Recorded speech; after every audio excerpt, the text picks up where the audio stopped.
మొన్న జరిగిన అసెంబ్లీ ఎన్నికలప్పుడు బీఆర్ఎస్ వాళ్ళు ఒక పాటను వదిలిరబ్బా, గుర్తుకున్నదా అవులా? గదేనులా, గులాబీల జెండలే రామక, గులాబీల జెండలే రామక, గులాబీల జెండలే రామక, గులాబీల జెండలే రామక, గులాబీల జెండలమ్మ, గులాబీల జెండలమ్మ అని. అయితే గదే పాటను ప్రతిపక్షాలోళ్ళు కల్వకుంట్ల దొంగలే రామక్క అని ఇంకో పాటను తయారు చేసి వదిలిర్రు. అయితే ఇప్పుడు గా ముచ్చట ఎందుకు చెప్తున్నా అంటే చూడు రొప్పారి.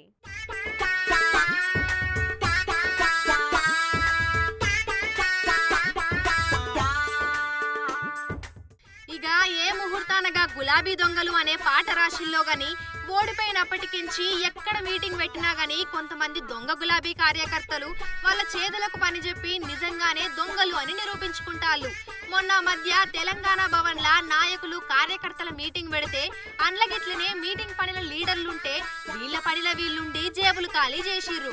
అయితే ఇప్పుడు మాజీ ముఖ్యమంత్రి కేసీఆర్ సారు కనీసం ఏదో వంకన జనాలల్లో తిరిగి కొంచెమైన సింపతి సంపాదించి వచ్చే పార్లమెంటు ఎన్నికలల్లా పరువు దక్కించుకుందామని రైతుల్ని గెలవనీకి కరీంనగర్ పోయిండు కదా.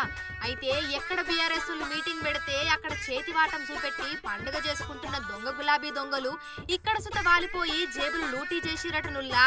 అయితే కరీంనగర్ జిల్లా రూరల్ మండలం ముగ్గుంపూర్లా ఎండిపోయిన పంటలను కేసీఆర్ పరిశీలిస్తున్న టైంలా బీఆర్ఎస్ నేతలు రైతులతోటి దాదాపు 10 మంది దొంగలు కూడా వచ్చి అందులో కార్యకర్తల లెక్క కలిసిపోయి సందెట్లో సడేమియా అన్నట్టుగా మెల్లగా ఒక్కొక్క బీఆర్ఎస్ నేతను టార్గెట్ చేసుకుంటా వాళ్ళ జేబులకు చిల్లులు పెట్టి ఏకంగా 70,000 దాకా కొట్టేసిల్లట.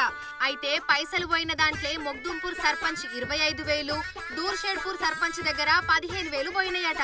అయితే గట్లనే ఇంకొకరి దగ్గర 10,000 కొట్టేస్తుంటే రెడ్ హ్యాండెడ్ గా పట్టుకొని చితకబాదిల్లట. అయితే ఒక 10,000 మాత్రమే దొంగ దగ్గరికి స్వాధీనం చేసుకుని పోలీసులకు అప్పచెప్పిర్రట.